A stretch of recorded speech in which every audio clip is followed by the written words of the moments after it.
Textile Podcast, brought to you by The Yarn Bazaar, inspiring textpreneur stories. The Yarn Bazaar. Hello everyone, नमस्ते। आप सभी का स्वागत है टेक्सप्रेनर स्टोरीज के एक नए एपिसोड में। मैं हूं आपका host Prateek Gadia and I am the founder and CEO of the Yarn Bazaar and editor in chief of Texpreneurs. आज हमारे बीच एक ऐसी हस्ती मौजूद है जिनका इंडियन टेक्सटाइल इंडस्ट्री में बहुत बड़ा योगदान रहा है, right from bringing the leading foreign machinery technologies to our country to helping young and budding textile entrepreneurs. मैं बात कर रहा हूँ the 360 degree all-rounder of Indian textile industry mister Gurudas ji RS की। इन्होंने 40 इयर्स ATE के साथ बिताए हैं। तो आज हम आरएस जी से जानेंगे उनके करियर से लेकर उनके views on Indian textile industry and its future. This is an unfiltered conversation with him and इन्होंने अपने दिल से हमें इनके व्यूज, लर्निंग्स एंड एडवाइस बताई है। इन्होंने वैसे तो ढेर सारे इंटरव्यूज अपने करियर में दिए हैं, पर ये इनका पहला हिंदी में इंटरव्यू है। तो चलिए शुरू करते हैं आज का episode mister Gurudas ji RS के साथ। आप हमें आपकी और आपकी टेक्सटाइल जर्नी के बारे में थोड़ा बता सकते हैं? जरूर जरूर। सबसे पहले प्रतीक जी, आपका और आपके यार्न बाजार के टीम का मैं बहुत बहुत शुक्रगुजार हूँ कि मुझे आपने आज मौका दिया। मैं करीब करीब 40-42 साल इस इंडस्ट्री में रहा हूँ। 1979 में मैं विजेटिया से टेक्सटाइल इंजीनियरिंग फर्स्ट रैंक से यूनिवर्सिटी ऑफ मुंबई से पास आउट किया। उसके बाद मैं रिसर्च से एमटेक 1981 में किया और उसके बाद में मैं पोस्ट ग्रेजुएशन मार्केटिंग मैनेजमेंट में किया 1984 में। मैं एक्चुअली ATE जो ग्रुप है, जो जाना जाता है टेक्सटाइल मशीनरी और एक्सेसरीज के लिए, उस कंपनी में मैं एकदम न्यूनतम स्तर पर junior sales and service engineer के पोजीशन पे ज्वाइन किया अक्टूबर 1981 में। और उस टाइम में उस वक्त मुझे कुछ भी कल्पना नहीं थी कि इसी कंपनी में मैं 40 साल गुजारूंगा। एक्चुअली मैं ऐसा कुछ भी प्लानिंग किया नहीं था। आई वॉज थिंकिंग कि well after 2-3 years I go to another company. लेकिन मैं डेस्टिनी में बहुत बिलीव करता हूँ। I think destiny had something else in mind. तो मैं 40 साल इस कंपनी में काम किया। निचले स्तर से ऊपर डायरेक्टर की पोजीशन पे मैं आ सका और लास्ट करीब करीब 2008 से, यानी कि करीब करीब 13 साल मैं ATE में डायरेक्टर के पोजीशन में था। ATE में टेक्सटाइल इंजीनियरिंग ग्रुप करके एक बड़ा ग्रुप है उसमें, जिसमें सभी प्रकार की टेक्सटाइल मशीनरी, एक्सेसरीज की एजेंसियां है, खुद का मैन्युफैक्चरिंग है, जॉइंट वेंचर्स है। तो उस ग्रुप की पूरी जिम्मेदारी मेरे ऊपर थी। और इस 40 साल में मुझे बहुत मौके मिले ATE में।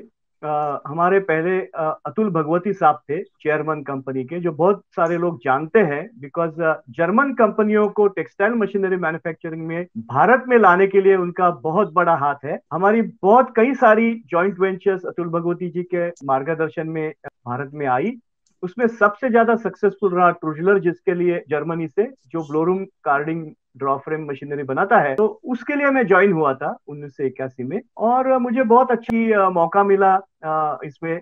मुझे क्या है कि ATE में ज्वाइन करने के बाद जब मैं एमटेक कर रहा था, वो मैं बाय रिसर्च कर रहा था टाटा मिल्स में। इसके लिए मुझे शॉप फ्लोर का भी 2 साल का बहुत अच्छा एक्सपीरियंस मिला, जिसके ऊपर मैं ATE में ज्वाइन करने के बाद काफी कुछ सीख सका। ATE में 2-3 चीजें मैं बताता हूँ जो मैं कर सका और जिसके लिए मुझे बहुत संतोष है। एक तो ATE पहले वन विंडो सोल्यूशन, जिसको हम बोलते हैं कि जिसमें सभी प्रकार की मशीनरी देना ये संभव नहीं था उस टाइम में, लेकिन मैं कई सालों में काफी मेहनत के साथ बहुत सारे यूरोपियन कंपनीज को इंडिया में लेके आया, बहुत सारे अच्छे अच्छे प्रोडक्ट्स लेके आया। सबसे पहले हम देखते थे कि ATE में प्रोडक्ट गैप क्या है, वो इसके लिए कौन बाहर के देश में मैन्युफैक्चरर्स अच्छे हैं। और हम हमेशा मेरा एक ये रहा है, प्रिंसिपल रहा है कि जब भी मुझे किसी के साथ हाथ मिलाना है, किसी मैन्युफैक्चरर के साथ, वो टॉप के 1 या 2 में से ये होने चाहिए, उससे नीचे नहीं होने चाहिए। इसके लिए आज ATE की आप पोर्टफोलियो देखो तो सब टॉप ग्रेड के मशीनरी सप्लायर्स है। So during the longer tenure I could join with many companies manufacturing textile machinery and accessories across the world. और आज ATE वन विंडो सोल्यूशन हो गया है। ATE को मैं बहुत सारे एरियाज में, मुझे उसी टाइम में पता था कि कई एरियाज में जाना जरूरी है, जैसे यूटिलिटीज है, लेबोरेटरी इक्विपमेंट है, या आजकल वेस्ट वाटर ट्रीटमेंट की बहुत बड़ी समस्या है, उसमें हम लोग एंटर किया। कारपेट, सिंथेटिक, टेक्निकल टेक्सटाइल, इस सब फील्ड में एटी को कई सालों में लेके गया इनमें। और आज 40 साल के बाद मुझे कंप्लीट समाधान है कि बहुत सारा अच्छा पोर्टफोलियो एटी का है। मैं जब रिटायर हो गया तब एटी बहुत स्ट्रांग फुटिंग पे, अच्छी टीम है उनकी, स्ट्रांग सर्विस में भी बहुत माहिर है। और और एक चीज मैं बताना चाहूंगा कि लॉन्ग लास्टिंग रिलेशनशिप जिसको बोलते हैं, वो मैं अक्रॉस द वर्ल्ड, भले कस्टमर हो या हमारे प्रिंसिपल हो या कोलैबोरेटर हो, इसके ऊपर मेरी ये न्यू खड़ी की और उसके ऊपर मेरे रिलेशनशिप कई सालों में बैठते गए, जो मेरे सक्सेस का मैं समझता हूँ बहुत बड़ा हिस्सा है। सर, ये जो आपने लॉन्ग लास्टिंग रिलेशनशिप की बात की है, I think everybody in the industry will agree कि आपका एक मतलब आपकी एक खूबी ही है। मैं मेरी पर्सनली बात करूँ तो आई नो कि कि आप बहुत, हम जैसे छोटे जो लोग हैं, जो यंग एंटरप्रेन्योर्स है टेक्सटाइल्स में, उनको काफी अच्छा सपोर्ट करते हो, मेंटोर करते हो। तो वो चीज तो आई थिंक हर कोई जानेगा इंडस्ट्री में, हर कोई मानेगा कि आपका एक बहुत बड़ा योगदान रहा है अपनी इंडस्ट्री को लेकर। धन्यवाद धन्यवाद। एक्चुअली ये मैं ना बहुत पहले प्रतीक जी सीखा, क्योंकि इसमें ना मेरे जो बॉसेस थे, मेरे सीनियर्स थे, उनका काफी योगदान है। कि मैं एक चीज इन लोगों से सीखा कि ये जो कोई भी बिजनेस हो वो रिलेशनशिप के सिवा होता नहीं है। क्योंकि आज ई कॉमर्स हो या डिजिटाइजेशन होने दो, एक चीज जरूर है कि पीपल सेल टू पीपल, और ये हमेशा रहेगा। जो पर्सनल टच है वो बहुत ही जरूरी है। और मैं हमेशा देखा हूं कि जहां पे आपको बिजनेस में कंपटीशन है, वहां पे लास्ट जो माइल जिसको बोलते हैं, वो आपकी रिलेशनशिप, आपके ऊपर कस्टमर का ट्रस्ट, कस्टमर कंफर्ट, ये चीजें बहुत बहुत मायने रखती है। और ये मैं बहुत जल्दी सीखा, क्योंकि मेरे सीनियर से मैं सीखा कि रिलेशनशिप ये एक दिन में बिल्ड नहीं होती है, इसमें सालों लग जाते हैं और वो उसके लिए मेहनत बहुत करनी पड़ती है। कि कहीं भी ट्रस्ट कस्टमर का या प्रिंसिपल का या किसी का भी ट्रस्ट अपने ऊपर का कभी भी कम नहीं होना चाहिए। क्योंकि क्या होता है कि रिलेशनशिप बिल्ड करने में कई साल निकल जाते हैं, लेकिन वो टूटने में 1 मिनट भी नहीं लगता।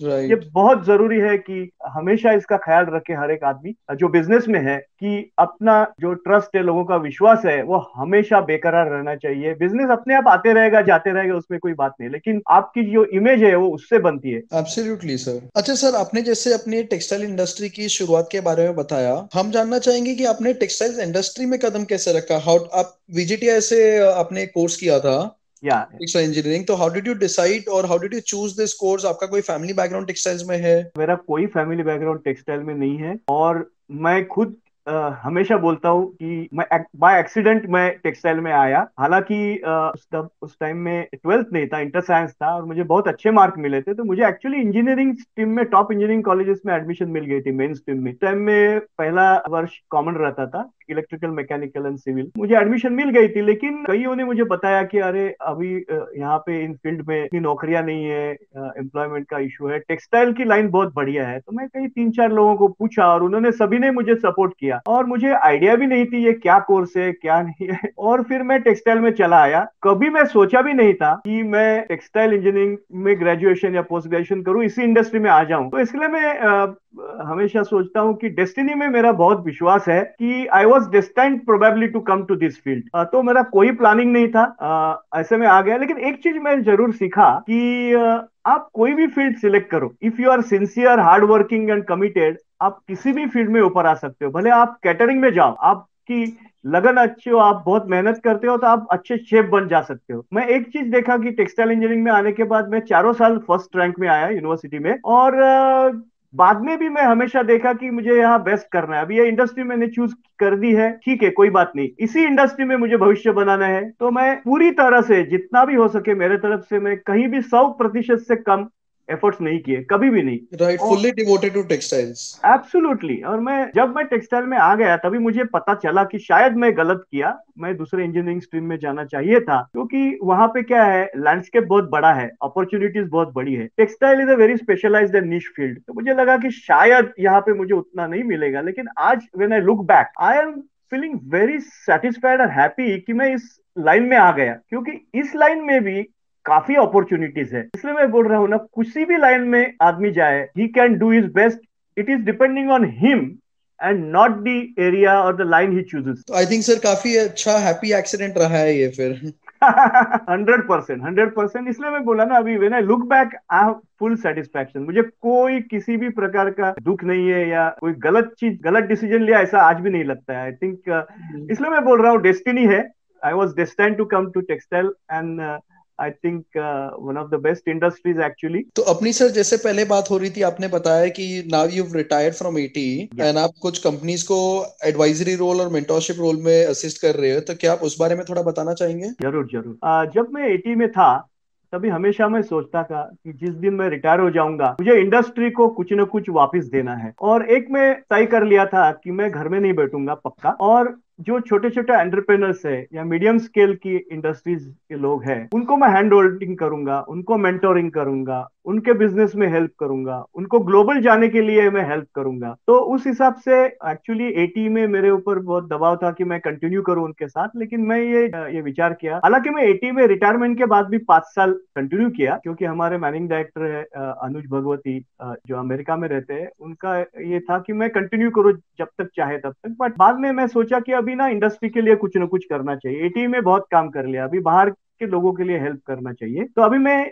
4 अलग अलग कंपनियों से काम कर रहा हूं। उसमें से एक जर्मन कंपनी है, ये टेक्सटाइल में सीमित नहीं है। ये कंपनी काफी फेमस कंपनी है, आखन यूनिवर्सिटी के अंडर आती है, जो रोबोटिक्स, ऑटोमेशन, आर्टिफिशियल इंटेलिजेंस और मशीन लर्निंग में काम करती है। ये स्टूडेंट्स को ट्रेन करती है, ट्रेनिंग अरेंज करती है बेसिक और एडवांस, और इंडस्ट्री के भी जो शॉप फ्लोर पे रोबोटिक्स वगैरह यूज करते हैं उनको ट्रेन करती है। इसके सिवा कंपनियों को automation product, low cost automation products या रोबोटिक प्रोडक्ट्स डेवलप करने में हेल्प करती है। तो मैं उनका बिजनेस एडवाइजर हूँ इंडिया के लिए। और ये जो है ये काम सभी इंडस्ट्रीज के लिए है, क्योंकि आजकल इंजीनियरिंग, ऑटोमोबाइल वगैरह में रोबोटिक्स बहुत यूज होता है। तो मुझे उनको इंडिया प्लेटफॉर्म पे इंट्रोड्यूस कराना है। बहुत एक्साइटिंग है, क्योंकि उसमें मेरा भी लर्निंग होना है, क्योंकि मैं इस फील्ड से नहीं हूँ। लेकिन मुझे बहुत अच्छा लग रहा है कि मुझे नया सीखने को मिलेगा। तो ये एक कंपनी है। उसके सिवा 2 textile machinery medium scale companies है, जहाँ पे न्यू एंटरप्रेनर्स आ रहे हैं, वहाँ उनको भी मैं हेल्प करूंगा, थोड़ा मेंटरिंग करूंगा। और ये टेक्सटाइल मशीनरी कंपनीज दोनों ऐसी है जो कस्प ऑफ टेक ऑफ है। वो अभी मीडियम स्केल से उनको लार्ज स्केल होना है, और उसमें next leap of growth might come from new products और न्यू मार्केट्स आउटसाइड इंडिया। तो उसमें मैं थोड़ा सा उनको गाइड करूंगा, हेल्प करूंगा। मेरा जो भी अभी का एक्सपीरियंस और एक्सपर्टीज है लास्ट 40 साल का, वो वहां पे यूज करूंगा। और एक कंपनी है, वो काफी बड़ी कंपनी है, टेक्सटाइल केमिकल्स में है, जानी मानी कंपनी है, पब्लिक लिमिटेड कंपनी है, बहुत बड़ी कंपनी है। उनके जो प्रमोटर है मुझे जानते थे, उन्होंने मुझे पहले ही बताया था कि आर एस जी, आप जिस दिन रिटायर होंगे उसके साथ किसी भी इसमें हमारे साथ एसोसिएट करोगे। तो उस कंपनी के साथ मैं थोड़ा बहुत मेंटरिंग, सीनियर मैनेजमेंट का और इंडस्ट्री में रिलेशनशिप बिल्डिंग वगैरह का यूज करके उनके साथ काम करूंगा। तो ये मेरे लिए बहुत अच्छा और नया अनुभव है। और ये मेरा, मैं हमेशा बोलता हूँ, ये RS 2.0 है, ये प्रोफेशनल लाइफ, लेकिन ये थोड़ी रिलैक्स प्रोफेशनल लाइफ है। तो is a mix of family life as well as professional life. Sir, if I have your permission, मैं एक चीज सबको बताना चाहूंगा कि आपका जो वेल्थ ऑफ विजडम है, जो डेप्थ ऑफ नॉलेज है, आई हैव एटलीस्ट सीन कि you are always happy to share it with others, and आप लिंक्डइन पे काफी ज्यादा एक्टिव हो। तो if anybody wants any kind of assistance, advice, I think please reach out to RSG directly on LinkedIn. He is always responsive, और वो हमेशा अपनी विजडम और अपनी नॉलेज सबके साथ शेयर करने में मतलब हमेशा एक्टिव रहते हैं वो चीज में। 100% प्रतीक जी, 100%। मुझे हमेशा पहले से ही ये है कि जो अपने पास नॉलेज है ना, वो हमेशा शेयर करना चाहिए, कभी अपने पास रखना नहीं चाहिए। और जब भी मैं एटी में था तभी भी मैं लिंक्डइन पे ना बहुत कम प्रोडक्ट प्रमोशन वगैरह के लिखता था। मैं हमेशा कोई लार्जर सब्जेक्ट और जिसमें इंडस्ट्री का इंटरेस्ट हो, ऐसे ही सब्जेक्ट में मैं हमेशा पोस्ट करता हूँ, ताकि अभी भी मैं रिसेंटली एक पोस्ट किया हूँ, जब पढ़ा होगा कि पीयूष गोयल जी ने जब नई टेक्सटाइल मिनिस्ट्री संभाली, तो उसके बाद उन्होंने बताया कि मैं टेक्सटाइल का साइज 10 गुना करना चाहता हूँ इंडस्ट्री का। तो उसके ऊपर मैं एक पोस्ट लिखी है कि ये बहुत अच्छा इंटेंट है, बहुत अच्छा विचार है, लेकिन ये करना इतना आसान नहीं है, उसके लिए बहुत कुछ चीजें करनी पड़ेगी। ये अपनी तैयारी है क्या। आई वॉज सो हैप्पी, इसके ऊपर इतना रिस्पॉन्स मिला कि मेरे ख्याल से अभी 380 या 400 के आसपास लाइक्स आ गए, और करीब करीब 100 के आसपास उसके ऊपर चर्चा हो गई। बहुत सारे काफी डिटेल और एक सिस्टमैटिक रोड मैप आपने आउटलाइन किया था सर वो पोस्ट में। उसमें और एक आनंद की बात ऐसी है कि मैं थोड़ा सा आश्चर्यचकित इसके लिए रहा कि बहुत सारे मिल्स के और ग्रुप के MD लेवल के लोगों ने भी उसमें हिस्सा लिया है। किसी ने लाइक किया, किसी ने कुछ कमेंट की। उसका मतलब है ऐसे राष्ट्रीय विषय पर बहुत सारे लोग अपना विचार प्रकट करना चाहते हैं, और मैं हमेशा इसलिए जो नेशनल इंटरेस्ट में जो चीज है ना, उसमें मैं हमेशा शेयर करना चाहता हूं लोगों से। और जैसे आपने बहुत अच्छी तरह बताया कि मैं हमेशा ओपन हूं, कहीं भी कभी भी आपको मैं लिंक्डइन पे बहुत एक्टिव हूँ, आप मुझे कुछ भी लिख सकते हो, मुझे पूछ सकते हो जहां जहां पॉसिबल हो, और मेरी क्षमता के हिसाब से मैं आपको उसके ऊपर जितना पॉसिबल हो सके कुछ न कुछ आपकी सहायता करना चाहूंगा। Yes sir. तो अभी जैसे अपनी पीयूष जी गोयल के विषय में बात हो रही थी रिसेंटली, पिछले एक दो हफ्ते में काफी इवेंट्स ऐसे हुए जिसमें इंडस्ट्री के सेंटिमेंट्स काफी ऊपर गए हैं। एक तो हुआ है कि Piyush ji Goyal has been appointed as textile minister. दूसरा भी यूएस का एक आया है कि they might ban imports from China. एक ईयू का बात चल रहा है कि they might revoke the preferential treatment given to Pakistan. तो ये या सब को लेकर सर आपका व्यू क्या है regarding the opportunity that lies for India? थी मेरे हिसाब से, मैं हमेशा बोलता हूँ कि best is yet to come for the Indian textile industry, 100%। और मैं बहुत उम्मीद के साथ बैठा हूँ कि इंडिया की जो ग्लोबल वर्ल्ड में, टेक्सटाइल वर्ल्ड में जो पोजीशन होनी चाहिए, वो अनफॉर्चुनेटली अभी तक इंडिया हासिल नहीं कर पाया। बहुत सारे उसके लिए कारण है, बहुत सारे कारण है, हर एक में मैं नहीं जाना चाहता, लेकिन अभी ये मौका आया है और ये मौका हम गवा देंगे तो दोबारा कोई चांस नहीं है। अब ये मौका कैसे है? एक तो पैंडेमिक के कारण थोड़े से, जिसको जियोपॉलिटिकल सिचुएशन बोलते हैं ना, वो हम्म। थोड़ी सी बदल गई है। लोग, बहुत सारे लोग ओपनली नहीं बोलते, कोई ओपनली बोलते कंट्रीज, लेकिन चाइना के बारे में बहुत सारे लोगों के मन में रियली रियली गुस्सा है। और वो गुस्सा इसी तरह से बाहर निकल रहा है कि चाइना प्लस वन पॉलिसी जो हम लोग पढ़ते हैं वो बिल्कुल सही है। बहुत सारे कंट्रीज के पास बायर्स देख रहे हैं अल्टरनेटिव के लिए, बिकॉज अभी उनको पता चल गया कि एक कंट्री के ऊपर डिपेंड करना भी बहुत मुश्किल है। लेकिन इसमें जो टेक्सटाइल प्रोड्यूसिंग कंट्रीज है, जैसे वियतनाम है, बांग्लादेश है, श्रीलंका है, पाकिस्तान है, इंडोनेशिया है, हमको इन सब के साथ स्पर्धा करनी है।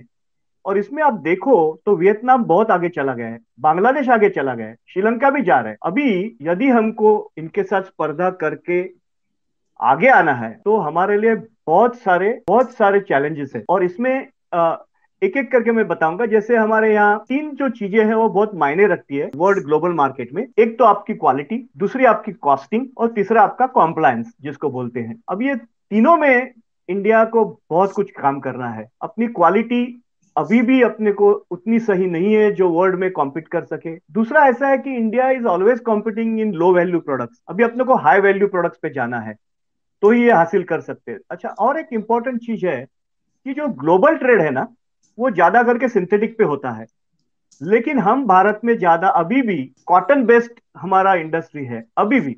राइट। अभी थोड़े से उसके बारे में लोगों को ये हो रही है कि अपने को सिंथेटिक जाना चाहिए। इसलिए क्या है, अपना जो ग्लोबल शेयर है वो अभी भी 5-5.5% के ऊपर नहीं जा रहे। लास्ट 2-3 साल से हम अटक गए हैं। यदि हमारी प्रोडक्ट बास्केट हम थोड़ी सी बड़ी करें, सिंथेटिक के प्रोडक्ट्स उसमें इंक्लूड करें, तो इंडिया की पोजीशन ग्लोबल मार्केट में बढ़ सकती है।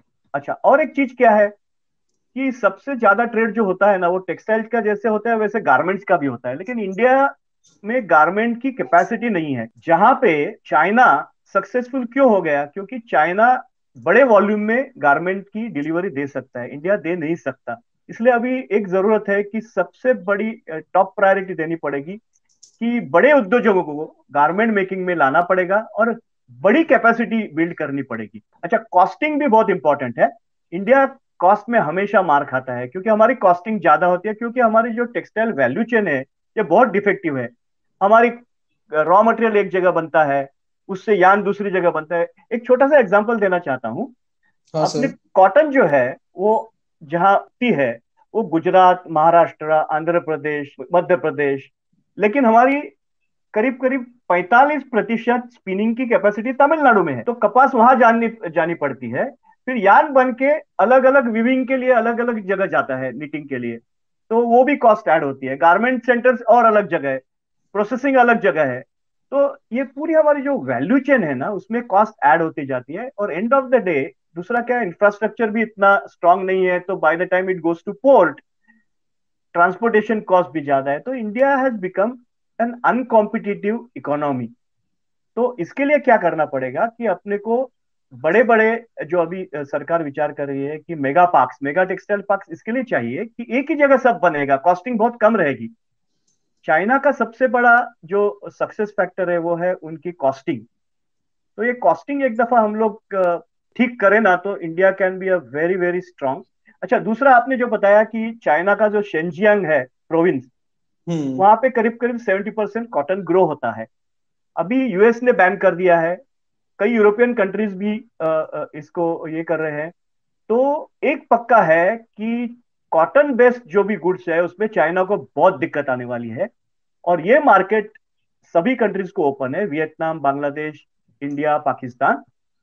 लेकिन मैं जैसे पहले बताया, गारमेंट में बहुत बड़ी कैपेसिटी क्रिएट करने की जरूरत है।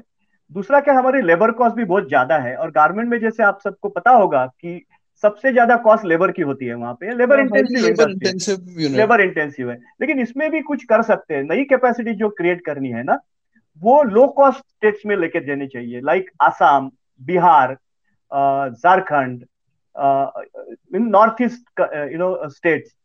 वहां पे अभी भी labour cost is much much lower. जैसे बांग्लादेश है वैसे ही यहाँ रिप्लिकेट हो सकता है, अपनी कॉस्ट भी लो रहेगी और बहुत से उन स्टेट्स की भी डेवलपमेंट हो जाएगी। तो गारमेंट पे ध्यान देना पड़ेगा। दूसरा है, जो अभी अभी न्यूज आई है कि पाकिस्तान को ईयू से जो प्रेफरेंशियल ट्रीटमेंट मिलती थी जीरो ड्यूटी की, वो निकलने वाली है। हालांकि यहाँ पे ऑफिशियल कुछ भी अभी तक नोटिफिकेशन नहीं आया है, लेकिन ये तो बहुत बड़ी न्यूज है।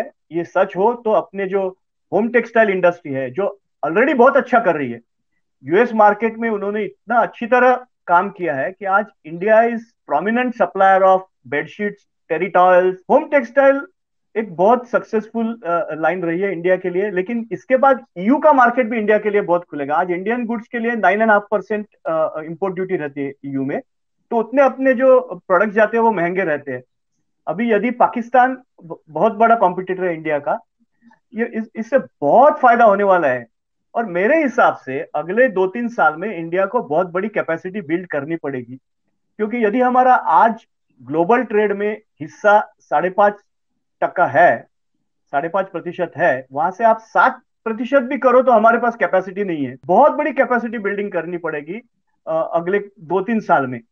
और इसके लिए आई थिंक गवर्नमेंट का हेल्प बहुत ही जरूरी है।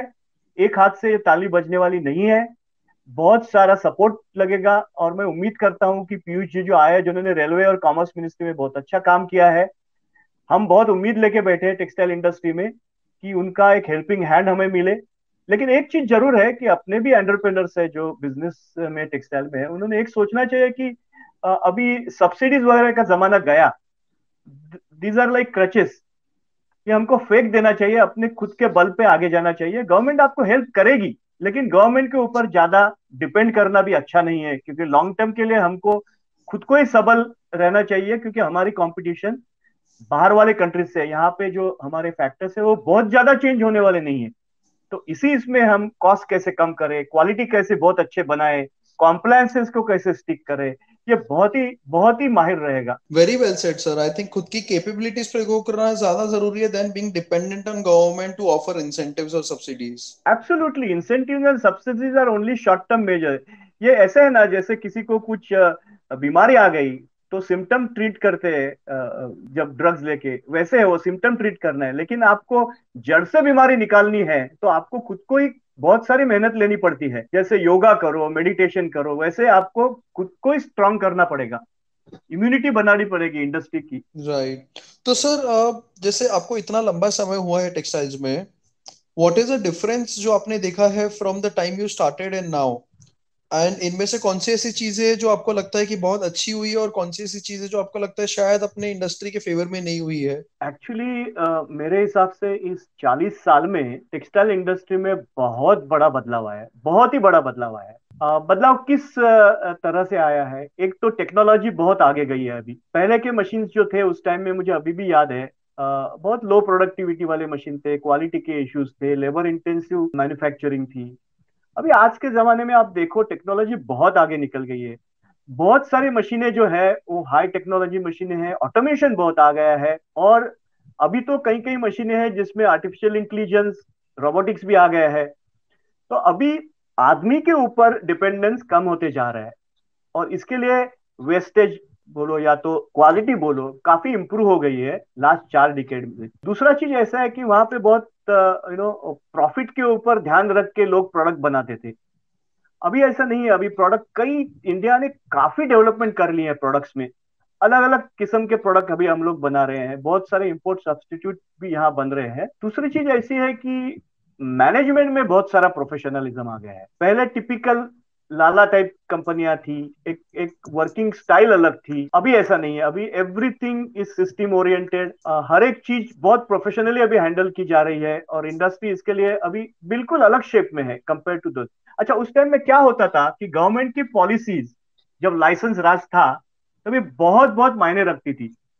टेक्सटाइल में आप किसी को कुछ भी बनाना है तो लाइसेंस। अभी ऐसा नहीं है, अभी लाइसेंस वगैरह नहीं है, फ्री फॉर ऑल है। और उस टाइम में क्या होता, ये गवर्नमेंट, बहुत सारी गवर्नमेंट पॉलिसीज इतनी गलत थी कि उसके कारण अपने इंडस्ट्री का बहुत नुकसान हो गया। उदाहरण के तौर पर गारमेंट सेगमेंट जो था वो सिर्फ स्मॉल स्केल इंडस्ट्री के लिए उस टाइम में रिजर्व रखा था। इसके लिए क्या हो गया, बहुत सारे ऑर्गेनाइज इंडस्ट्री जो थी उनकी हालत बहुत खराब हो गई। और इसलिए क्या हो गया कि इंडिया में कभी भी एक्सपोर्टेबल कैपेसिटी बिल्ड ही नहीं हो पाई। उस टाइम में भी सबसे बड़े जो गारमेंट मेकर्स थे उनकी भी 50-50, 60-60, 70-70 फैक्ट्रियां लगानी पड़ती थी, क्योंकि स्मॉल स्केल को अलाउड था, इसलिए छोटी छोटी फैक्ट्रियां बनाते। इसलिए इंडिया को कभी इकोनॉमी ऑफ स्केल कर नहीं पाई। और इसलिए चाइना ने जो लीप ले ली गारमेंट्स में, हम मैच ही नहीं कर पाए कभी भी। बांग्लादेश भी आगे निकल गया, लेकिन हम वहीं के वहीं रह गए। बाद में जब एक पॉलिसी करेक्ट हो गई उसके बाद में काफी ये लेट हो गया था। तो इसलिए मैं क्या बोल रहा हूँ कि उस दफा गवर्नमेंट पॉलिसीज के ऊपर, लाइसेंसेस के ऊपर बहुत कुछ निर्भर करता था। अभी इंडस्ट्री फ्री हो गई, अभी कंपटीशन भी इतनी ज्यादा हो गई है कि क्वालिटी के लिए, हर एक चीज के लिए अपने को झगड़ना पड़ रहा है। और ये अच्छी चीज है, जहां जब भी कंपटीशन बढ़ती है हमेशा क्वालिटी का दर्जा ऊंचा रहता है, हमेशा एफिशिएंसी बढ़ जाती है। उस हिसाब से आप देखो तो उस टाइम में जो मशीनें चलती थी उनकी एफिशिएंसी भी बहुत कम हुआ करती थी। अभी ऐसा नहीं है, अभी एफिशिएंसी भी मशीनों की बढ़ गई है, प्रोडक्टिविटी बहुत सारी बढ़ गई है। और उस टाइम में क्या था कि अपनी जो टेक्सटाइल वैल्यू चेन है ना, ये हमारी गलत नीतियों के कारण सरकार की वीविंग, प्रोसेसिंग, इनमें बहुत ये पीछे रह गए। जैसे क्या हो गया, स्पिनिंग में ऑर्गेनाइज सेक्टर में रहने के कारण स्पिनिंग बहुत आगे निकल गया। आज भी भारत में 70 से 80% कैपेसिटी जो है स्पिनिंग की बहुत मॉडर्न है। राइट। लेकिन वो चीज आज वीविंग में नहीं है, वो चीज प्रोसेसिंग में नहीं है, इसलिए हम अच्छी क्वालिटी का कपड़ा बना नहीं सकते, एक्सपोर्ट नहीं कर सकते हम। अभी भी वो साइकिल चल रहा है जहाँ पे इन्वेस्टमेंट की बहुत जरूरत है वीविंग में और प्रोसेसिंग में। और अभी भी आप देखो, 70% जो कपड़ा है वो अनऑर्गेनाइज सेक्टर में ही बनता है, डिसेंट्रलाइज सेक्टर में ही बनता है, पावर लूम्स के ऊपर। ये आज की हकीकत है, हम ना नहीं कह सकते। तो आप कैसे इसको एक्सपोर्ट कर पाओगे? आपको 5% से 7% या 10% ग्लोबल शेयर करना है तो सबसे पहले हमको वीविंग, प्रोसेसिंग में ध्यान देना पड़ेगा, टेक्नोलॉजी ऊपर लानी पड़ेगी, और तभी हम क्वालिटी और इसमें कॉम्पीट कर पाएंगे। तो इसलिए मैं बोल रहा हूँ कि उस टाइम और आज के टाइम में बहुत फर्क है। आज ऑटोमेशन, डिजिटाइजेशन काफी इंडस्ट्री में आ गया है, लोगों के ऊपर का डिपेंडेंस कम हो गया है, अभी सिस्टम के ऊपर ही हो गया है। और दूसरा एक चीज है कि आज कॉम्प्लायंस और सस्टेनेबिलिटी, ये दो चीज बहुत ही इंपॉर्टेंट। बायर्स हमेशा देखते हैं कि आप कॉम्प्लायंस फॉलो करते हो क्या नहीं, आप सस्टेनेबिलिटी ऊपर क्या काम कर रहे हो।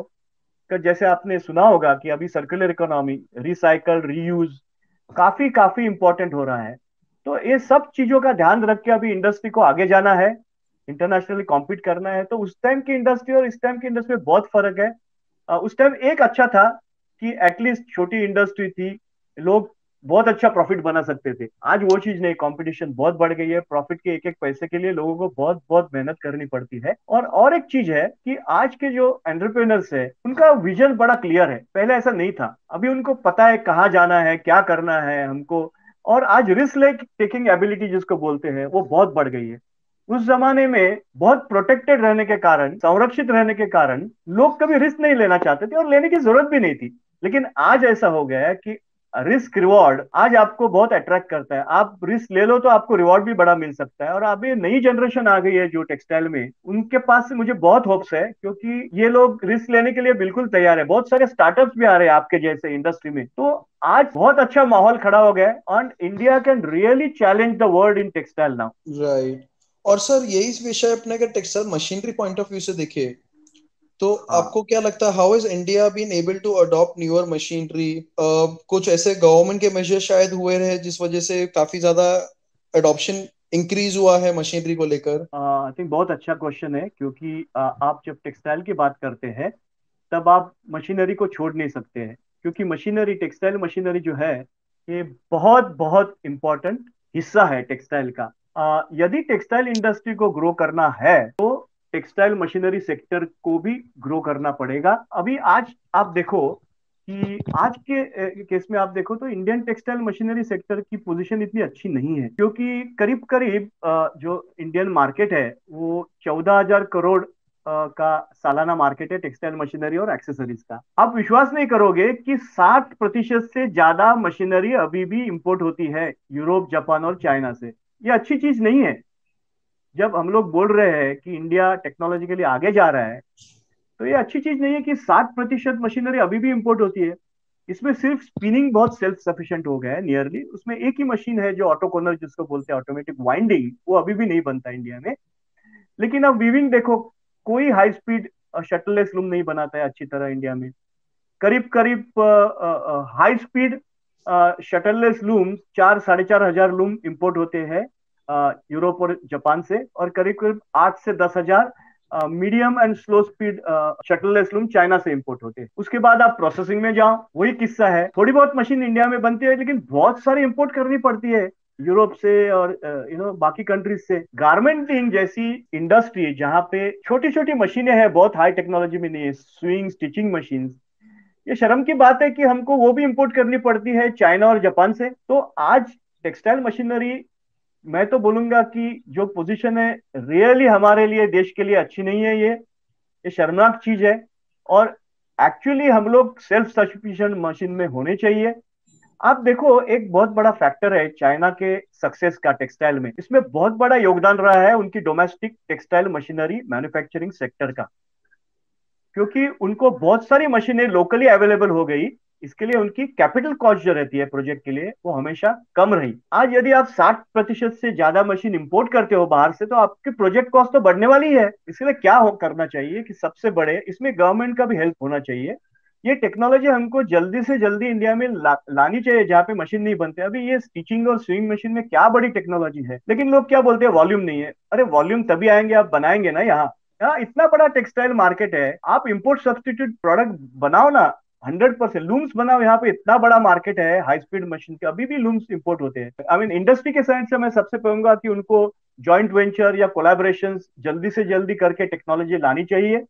और गवर्नमेंट के पार्ट में मैं बोलूंगा कि जैसे टेक्सटाइल इंडस्ट्री के लिए उन्होंने टेक्नोलॉजी अपग्रेडेशन फंड दिया था, TUF, जिसके कारण काफी इंडस्ट्री मॉडर्नाइज हो गई, उसी प्रकार से यदि कोई फंड टेक्सटाइल मशीनरी सेक्टर के लिए गवर्नमेंट लाती है तो काफी सारी इन्वेस्टमेंट इसमें आ सकती है। और एक पॉइंट है कि मेगा टेक्सटाइल पार्क जैसे गवर्नमेंट अभी प्रपोज कर रही है, उसी धरती पे यदि एटलीस्ट एक या दो टेक्सटाइल मशीनरी के लिए कोई पार्क प्रमोट हो जाए, तो उसमें क्या होगा कि सभी प्रकार की मशीनरी, उनके लगने वाले वेंडर्स, पूरी सप्लाई चेन एक ही जगह रहेगी, तो कॉस्ट ऑफ मैन्युफैक्चरिंग भी कम रहेगी, टेक्नोलॉजी एब्जॉर्प्शन रहेगा, बहुत सारे फॉरेन प्लेयर्स वहां पे आएंगे, आप सुविधा दो तो। इसमें इसके लिए ना रियली जिसको बोलते हैं पैराडाइम शिफ्ट, जो जिसको बोलते हैं ना कि आपका जो विचार है उसमें मूलतः बदल आना बहुत जरूरी है।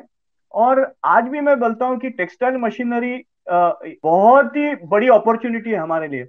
हमारे जो पहले के प्रेसिडेंट थे अब्दुल कलाम, उनका बुक है विजन 2020, यदि आप वो पढ़े तो उसमें उन्होंने लिखा है टेक्सटाइल मशीनरी सेक्टर के बारे में कि भारत टेक्सटाइल मशीनरी में एक बहुत बड़ा हब बन सकता है।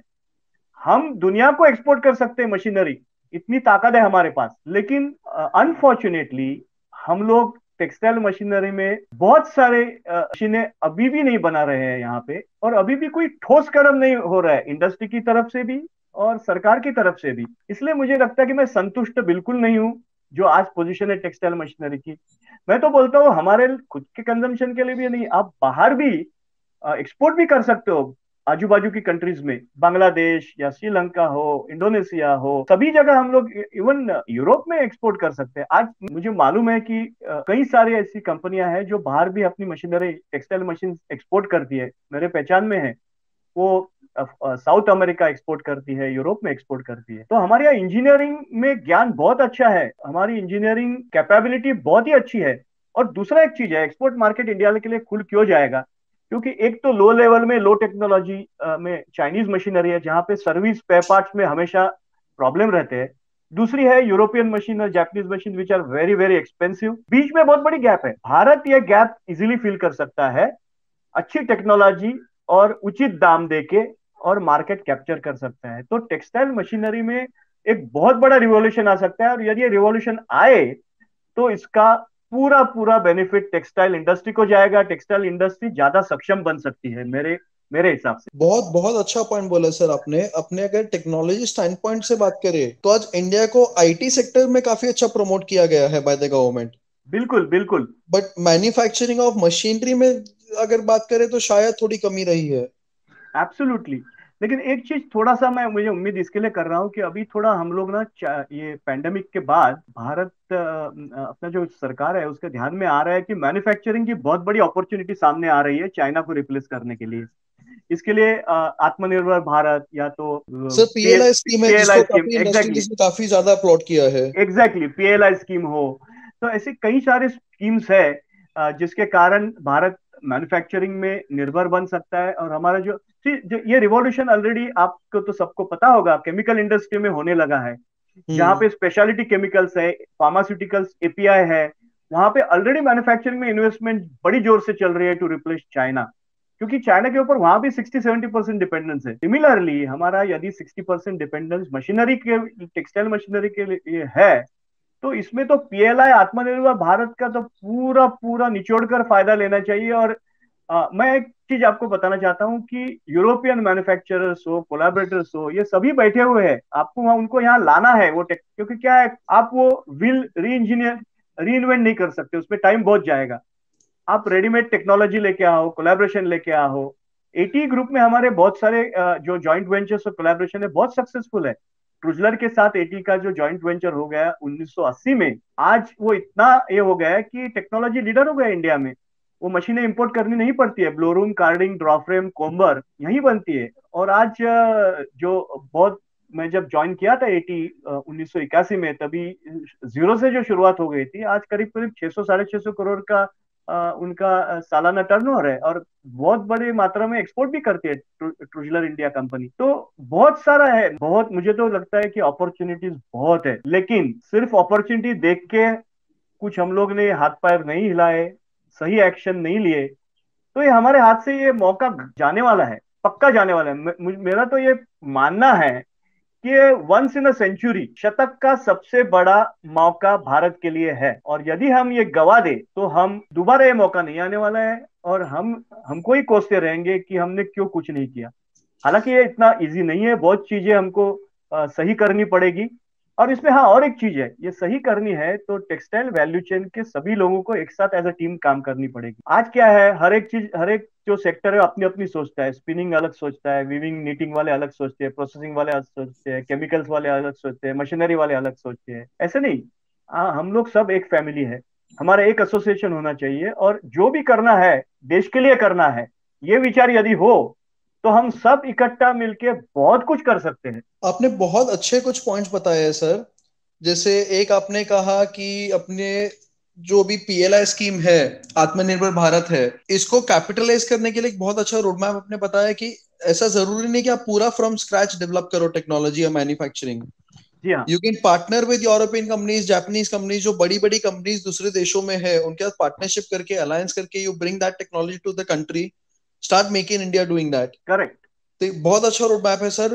आई थिंक बहुत लोग इसको यूज करके एक अच्छा पोटेंशियल अनलॉक कर सकते हैं। और एक सर आपसे बात करके ना मेरे दिमाग में एक आया है एक और चीज, नजरिया, मतलब if you connect the dots, tell me if you agree with this correlation. आज स्पिनिंग सेक्टर की बात करते हैं, हर कोई जानता है कि टेक्सटाइल इंडस्ट्री की बात करें ना तो every sector is working in silos, एक अलाइनमेंट नहीं है स्पिनिंग से लेके वीविंग, वीविंग से लेके प्रोसेसिंग से लेके गारमेंटिंग, बिल्कुल नहीं है, बिल्कुल बट ये नहीं है। सेक्टर में अगर अपने देखे तो आज स्पिनिंग इंडस्ट्री एक है जो फेयरली ऑर्गेनाइज्ड है, काफी हद तक ऑर्गेनाइज्ड है, उसकी मैन्युफैक्चरिंग और मशीनरी भी काफी हद तक इंडिया में है।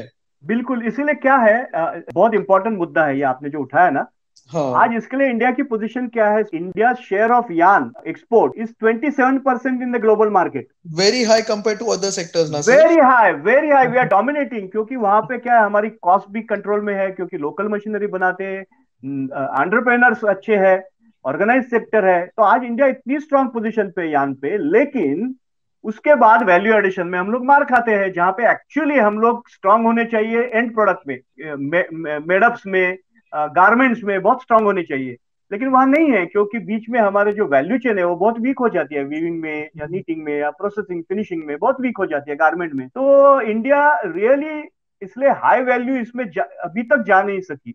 तो इसके लिए मैं बिल्कुल आपसे सहमत हूँ। मतलब अपना पूरा जो वैल्यू चेन है ना sir, from raw material to finish product, actually देखा जाए तो इंडिया से जो एक्सपोर्ट्स होता है वो वैल्यू एडिशन पे ज्यादा होना चाहिए, so that we can bring in more foreign revenue. But अपना एब्सोल्युटली, पूरा का पूरा एक्सपोर्ट हो रहा है रॉ मटेरियल स्टेज पर। एब्सोल्युटली। आप देखो रॉ मटेरियल कितना एक्सपोर्ट हो रहा है।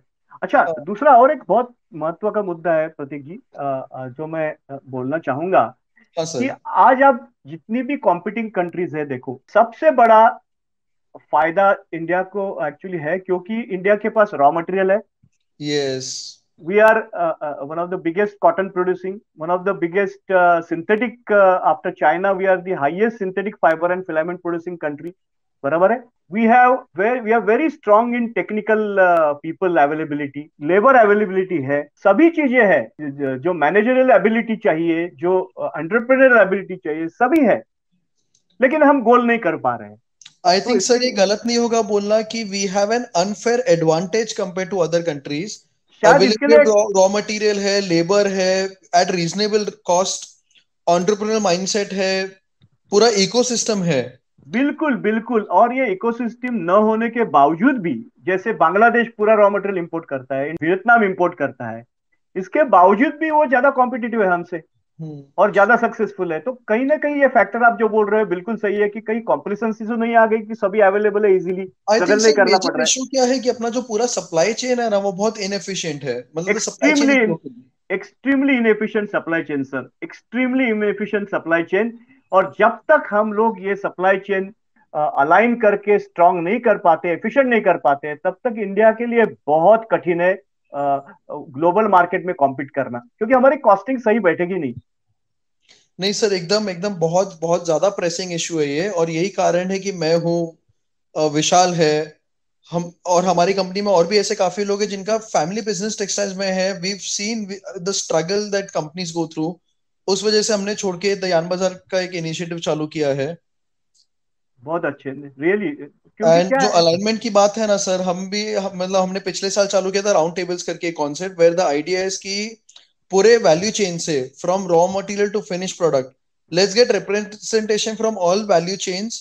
एक टेबल पे लाकर एक राउंड टेबल डिस्कशन हुआ जाए between the value chain, so that we can align everybody together, because sir सबका साथ और सबका विकास, individually we can grow. Absolutely absolutely. तो पूरी और एक चीज इंडस्ट्री है। को में जोड़कर एक अलाइन करके ही अपने एज एन इंडस्ट्री ग्रो कर पाएंगे।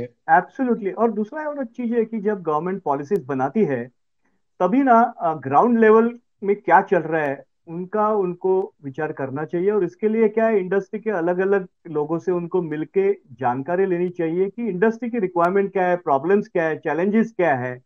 आइवरी टॉवर में बैठ के पॉलिसी नहीं बना के कोई फायदा नहीं है। एक्चुअली मैदान पे उतर पे देखना चाहिए कि जमीनी हालत क्या है। और जमीनी हालत यदि सरकार को सरकार जान जाए, तो मुझे लगता है बहुत सारी पॉलिसीज जो है वो प्रैक्टिकल हो जाएगी। लेकिन एक चीज जरूर है कि अभी सबको ना एक ही दिशा में देखना है कि as a nation how we can be successful in the world. Sir इस पॉइंट पे मेरी आपसे एक रिक्वेस्ट है, सॉरी मैं इस माध्यम का फायदा उठा के आपसे ये रिक्वेस्ट कर रहा हूँ। कोई बात नहीं। ये जो राउंड टेबल्स की मेरी बात हो रही थी आपसे अभी, या मेरी बहुत एक विशेष रिक्वेस्ट है आपसे कि आपका अगर सपोर्ट मिले, अपने चाहते इसको और थोड़ा अच्छे स्केल पर करे और लोगों को जोड़ के एक राउंड टेबल डिस्कशन रेगुलरली करे for different topics. There could be one topic for technical textiles, there could be another topic for how to increase India share in global market. बहुत अच्छे, बट बहुत अच्छे। जो इंपॉर्टेंट मुद्दे हैं वो मुद्दों को लेकर let's get people from different value chain in textiles, बहुत और अच्छे। एक अच्छा डिस्कशन होके let's present it to a larger audience. Very good. Actually last year जब पैंडेमिक था 2020 जून में, टेक्सटाइल एसोसिएशन के थ्रू हम लोग ने एक बहुत अच्छा वेबिनार अरेंज किया था। उसका टॉपिक का नाम था कि can India encash on the opportunity. और उसमें इंडस्ट्री लीडर्स अलग अलग टाइप के बुलाए थे, इंक्लूडिंग हम्म। Technical textile. करीब करीब 500 plus people attended that webinar, and इतना बढ़िया डिस्कशन हो गया, very high quality. somebody from synthetic industry was there, somebody leading in garments, somebody in spinning, somebody in मैं सभी constituents को इकट्ठा लाया था, and I was I conducted that webinar. I was the main person conducting that webinar, so I was a coordinator. और इतना बढ़िया हो गया, तो एक्चुअली ये बहुत बढ़िया कंसेप्ट है. सभी को लाके आप यदि ये कोई राउंड टेबल कॉन्फ्रेंस करें, बहुत सारे मुद्दे आ सकते हैं. और दूसरा चीज क्या है, बहुत महत्व का चीज क्या है प्रतीक जी, एक दूसरे की समस्याएं भी ये लोग समझ सकते हैं. अभी इतना साइलो में काम हो रहा है कि स्पिनिंग वाले सिर्फ अपनी देखते कि अपने यान के ऊपर प्रॉफिट कैसा बने, लेकिन वो सोचेंगे नहीं कि बाबा आपके यान के प्राइसेस इतने बढ़ गए, वीविंग वाला सर्वाइव भी नहीं कर पाएगा, निटिंग वाला सर्वाइव नहीं कर पाएगा, कपड़ा आपका जो है वो बहुत महंगा हो जाएगा, वो कॉम्पीट नहीं कर पाएगा. तो अपना ये छोड़ के अपनी पूरी टेक्सटाइल वैल्यू चेन है वो कैसे कॉम्पिटिटिव हो जाए, एफिशिएंट हो जाए, इसके लिए क्या है, ये सभी अवयव जो है इंडस्ट्री के उनको इकट्ठा के एक बॉडी बनानी पड़ेगी और सबको साथ में काम करना पड़ेगा. और ये आपका विचार बहुत ही बढ़िया है कि एक प्लेटफॉर्म पे यदि आप लाए ना, तो मैं तो मेरी पूरे सपोर्ट है आपको, आप कभी भी चाहे मुझे बुलाओ. आपका सहयोग जरूर लेंगे एंड ये डेफिनेटली आगे इसके बारे में डिस्कशन करते हैं 100%. तो sir what is the most important thing you have learned in life? ऐसी कौन सी चीज है जो आपको लगता है कि वो एक चीज जिसने आपकी लाइफ चेंज की है एज अ पर्सन? सी मैं 2-3 चीज आप अलाउ करेंगे, मैं 2-3 चीज बताना चाहूंगा, एक नहीं, क्योंकि कोई 3-4 चीज मैं लाइफ में सिखाऊं जो बहुत ही मेरे प्रोफेशनल लाइन में मायने रखती है और मैं शेयर करना चाहूंगा, क्योंकि ये 4-5 जो चीजें हैं यदि हम लोग फॉलो करें ना, तो बहुत सारी चीजें सरलता से सॉल्व हो सकती है. एक तो मैं बहुत अच्छी तरह सीखा हूं कि आदमी को बहुत हम्बल और ग्राउंडेड होना चाहिए. Humility is the biggest asset, it is not a liability. आप कितने भी बड़े हो, आपको ग्राउंडेड रहना चाहिए, हम्बल रहना चाहिए हमेशा. और ये मैं कई लोगों से सीखा हूँ, नारायण मूर्ति, टाटा, आप कई एग्जांपल्स है यहाँ पे हमारे इंडस्ट्री में. रतन टाटा जी देखो. सेकेंडली ऐसा है कि आप कभी भी बी ऑनेस्ट. आपको शॉर्ट टर्म में ऐसा लगता हो आप डिसऑनेस्टी करे पैसा बनाए, लेकिन ये कभी होने वाला नहीं है. Be honest, it always page in the long run.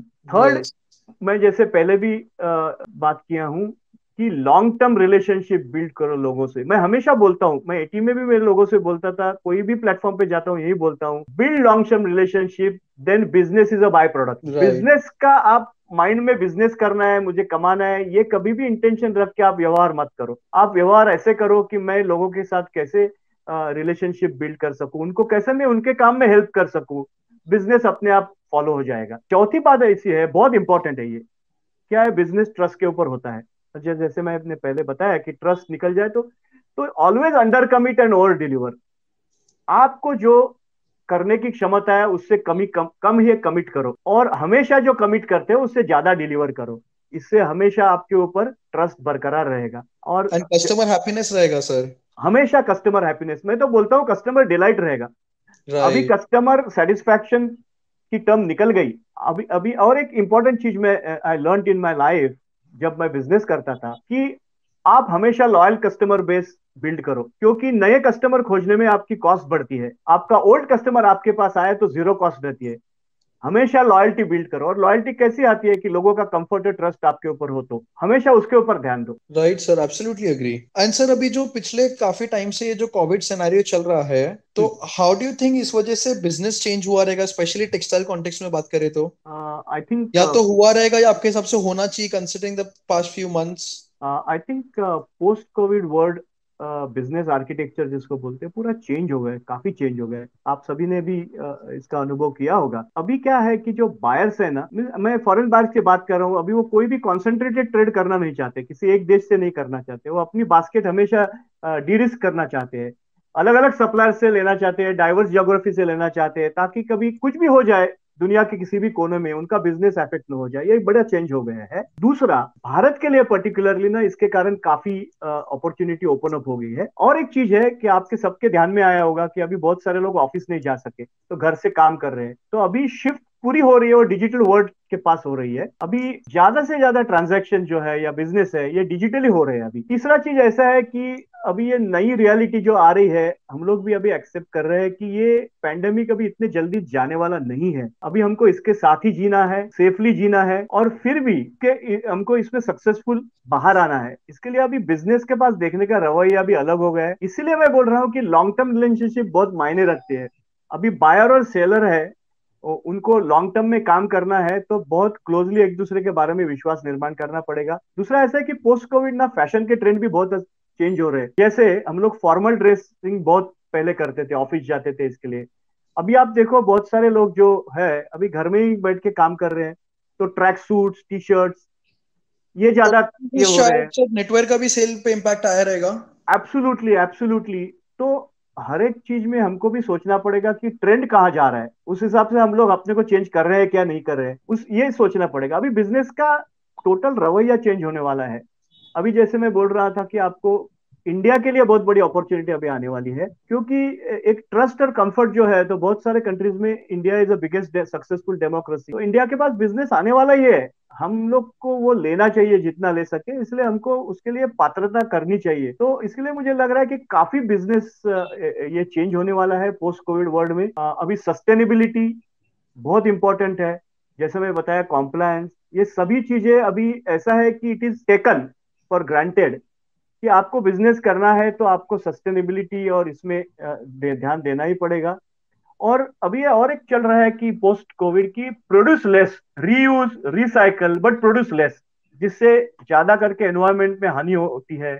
ऐसे चीजें मत करो। बहुत सारी चीज ना सस्टेनेबिलिटी ऊपर अभी काम चल रहा है, और बहुत सारी कंपनियां भी सोच रही है कि हमको लॉन्ग टर्म बिजनेस में रहना है तो हमको सस्टेनेबिलिटी के ऊपर बहुत सारा काम करना पड़ेगा। I think sir cash flow पे भी जो मैंने नोटिस किया है कि काफी companies now they have realise कि कैश फ्लो पे फोकस करना बहुत जरूरी हो गया है। You are absolutely right. ये एक मेरा पॉइंट रह गया। अभी ना कॉस्टिंग के ऊपर लोग बहुत ध्यान दे रहे हैं, how they can reduce their cost, how can be they be their balance sheet be cash rich.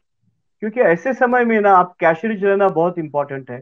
जैसे Yes. लास्ट ईयर में काफी महीने फैक्ट्रियां बंद थी बिकॉज ऑफ लॉकडाउन। ऐसे में जिनकी बैलेंस शीट स्ट्रांग थी, जिनके बुक्स में कैश अच्छी थी, दे कुड सर्वाइव। तो इसके लिए बहुत इंपॉर्टेंट हो गया अभी कि आप लीन रहो, आपकी कॉस्ट बहुत कम करो, आप कॉस्ट एफिशिएंट रहो। और जितना भी आप, और क्या होगा कि मैन्युफैक्चरिंग में भी ना cost saving will be permanently there now, कि हर एक कोने में आप कट करो कॉस्ट और एफिशिएंट बनो ताकि आप सर्वाइव हो सके। राइट। और सर जो यंग जनरेशन इंडस्ट्री ज्वाइन कर रही है या नहीं कर रही है या करना चाहती है, उनके लिए आपकी क्या एडवाइस रहेगी? आई थिंक इससे अच्छा समय नहीं है। इंडिया में अभी इतनी बड़ी अपॉर्चुनिटीज आ रही है कि हम सोच भी नहीं सकते हैं। आप करियर बिल्डिंग करो या तो खुद के स्टार्टअप करो, एंटरप्रेन्योर बनो। आई थिंक ये सेंचुरी का सबसे बड़ा मौका है। और यंगस्टर्स को तो मैं बोलूंगा कि अभी रिस्क रिवॉर्ड रेशियो सबसे बेस्ट हो गया है। India has a very bright future in textile according to me. और इसके लिए क्या, इवन टेक्सटाइल में जिनको खुद का शुरू करना है, मैन्युफैक्चरिंग बोलो या कुछ भी बिजनेस बोलो, तो ये सही समय है। गवर्नमेंट पॉलिसीज भी काफी सपोर्टिव है, क्वालिटी कल्चर इंक्रीज हो रहा है। और इंडस्ट्री में अभी बहुत सारी चीजें ऐसे है, आपको फाइनेंस करने के लिए भी बहुत सारे लोग आगे आ रहे हैं। और अभी आप देखो स्टॉक मार्केट में भी टेक्सटाइल का नया फ्लेवर आ रहा है। Everybody is feeling, I mean textile stocks are touching skies now, क्योंकि everybody is feeling that India has a distinct advantage in textile now. क्योंकि एक तो हमारा जो डोमेस्टिक कंजम्पशन है वो बढ़ने वाला है, क्योंकि हमारे यहाँ यंग पॉपुलेशन ज्यादा है। एक दफा नॉर्मलाइज हो गई चीजें तो रॉबस्ट डिमांड रहने वाला है कंजम्पशन का। इंडिया का एक्सपोर्ट शेयर 100% यहाँ से काफी बढ़ने वाला है। इसलिए बहुत सारी अपॉर्चुनिटीज आएगी यंगस्टर्स के लिए। आप यदि करियर करना चाहते हो तो भी करियर कर सकते हो इंडस्ट्री में। टेक्निकल टेक्सटाइल एक ऐसी चीज है जहां पे India is just scratching the top. बहुत सारी इंपोर्ट अपॉर्चुनिटीज है, entrepreneurs can get into technical textiles. अच्छा, और एक चीज है कि बहुत सारी चीजें अभी भी इंडिया में इंपोर्ट हो रही है। एक बहुत बड़ा सेगमेंट है इंपोर्ट सब्सटीट्यूशन प्रोडक्ट्स का, जिसमें यदि यंगस्टर्स देखे और इसमें इन्वेस्ट करे ना, तो इसके लिए बहुत ही अच्छा मौका है आगे जाके। बहुत सारी चीजें इंपोर्ट हो रही है, अभी भी इंपोर्ट हो रही है, स्पेशली इन सिंथेटिक। एक सिंपल सिंपल चीजें इंपोर्ट हो रही है, जैसे डायपर्स इंपोर्ट हो रहे हैं, सिंथेटिक में आपके जो बेल्ट्स रहते हैं, सीट बेल्ट, वो इंपोर्ट हो रहे हैं, एयरबैग्स इंपोर्ट हो रही है, बहुत सारी चीजें ऐसे निश एरिया जो है ज्यादा करके टेक्निकल टेक्सटाइल में है, उनके ऊपर ध्यान देना चाहिए। और एक चीज है जैसे आपके स्पोर्ट्स वेयर और एथलेट वेयर है, ये बहुत बड़ा मार्केट है इंडिया में, लेकिन आप देखो तो मोर और less majority of the fabric gets imported from China and far east countries. यहाँ नहीं बनता है और यहाँ गारमेंट बनते हैं सिर्फ उसके। तो यदि यहाँ पे प्रॉपर इकोसिस्टम सेटअप करके हम लोग बड़े पैमाने पे स्पोर्ट्स वेयर और एथलेट वेयर बनाए तो लाइन लग जाएगी लेबल्स की। डेकाथलॉन हो या एडिडास हो, नाइके हो, उनको तो लोकल प्रोडक्शन चाहिए, लेकिन कोई बना नहीं पा रहा है क्योंकि कोई जा नहीं रहा है उसमें। तो ऐसे बहुत सारे सेगमेंट्स है जहाँ पे अपॉर्चुनिटीज अवेलेबल है, इन्वेस्टमेंट की जरूरत है। राइट, आई थिंक सर ये भी ऐसा गोल्डन टाइम है कि we need the talent pool, अपनी कंट्री का जो टैलेंट पूल है across all age groups and specially the young blood. Absolutely. And young blood must come in textile industry and invest now, because it will be a sunrise industry in next decade. I'm sure about it. Because India has lot of advantages or other countries, immense potential. India must take off from here on. If we are going to play our cards properly, I think we can really go up. And मैं जैसे बताया पहले कि आप 5.5% से even 7% जाओ global trade में share India का, तो भी हमारे पास कैपेसिटी नहीं है। Right. And finally sir the yarn Bazaar के लिए आपकी क्या एडवाइस रहेगी? I think Prateek ji, you are doing a wonderful job. Actually मेरे खास तो कुछ नहीं है, लेकिन आप इतना अच्छा काम कर रहे हैं of creating platform for buyers and seller to interact in yarn business. ये बहुत ही यूनिक प्लेटफॉर्म है और आप एक्चुअली ना बहुत अच्छा एग्जाम्पल हो बहुत सारे यंगस्टर्स को कि कोई भी स्टार्टअप में आके आप रियली अच्छा करो, तो इससे बहुत सारी एनकरेजमेंट मिलती है यंग बडिंग एंटरप्रेन्योर्स को कि आप थोड़ी रिस्क ले लो। If you have a brilliant idea, it has good chances of success. आपका जो यान बाजार का न्यूज़लेटर है वो भी बहुत ही अच्छा है, it's a step in right direction. आप हमेशा रीडर्स को अपडेटेड रखते हो और स्पेशली एक्सपर्ट्स की ओपिनियंस जो आप उसमें देते हो, उससे काफी डायरेक्शन मिल जाती है लोगों को। तो you and your team, Prateek ji, is doing a wonderful job. I want to wish all of you big success in future. आप ये अच्छा काम करते रहिए, सक्सेस ऐसे ही बढ़ते जाएगा। Thank you so much sir. हमारा तो थोड़ा ही मेहनत है, मेन तो आप लोग का आशीर्वाद है। आशीर्वाद तो है, लेकिन मेहनत आपकी है, वो सबसे बड़ा इंपॉर्टेंट है ना। Thank you so much sir. अच्छा sir, before we wrap up ना, इफ यू अलाउ मी, एक छोटा सा क्विक रैपिड फायर राउंड करते हैं। जरूर जरूर। तो वूवन और निटेड? नीटेड। रीटर और ट्रूजलर? ऑफ कोर्स ट्रूजलर, क्योंकि मैं पूरी जिंदगी ट्रूजलर के साथ काम किया, वो ट्रूजलर बेचता हूँ। मैं सपने में सोच भी नहीं सकता anything other than Trützschler. And sir, if you could fill in the blank, textile industry is? Textile industry is an important pillar of the Indian economy. Wow. And sir, last rapid fire question. If you were asked to create a tagline for textiles industry, what would it be? Dressing 135 crore incredible Indians with pride. Superb sir, superb. Thank you so much sir. आपने इतना time निकाला। Thank you प्रतीक जी, मुझे मौका दिया ताकि मेरे मन में जो बात है, बहुत सारे विचार है, उसको आपने एक रास्ता दे दिया प्रकट करने का, इसलिए मैं आपका आभारी हूँ। और सभी लिसनर्स को भी मैं धन्यवाद देना चाहता हूँ। ये बहुत अच्छा मौका मुझे आज प्रतीक जी ने दिया। सर आई होप हम हमारे जो लिसनर्स है उनको आपके माध्यम से काफी वैल्यू ऐड कर पाए, काफी उनका पोटेंशियल अनलॉक कर पाए।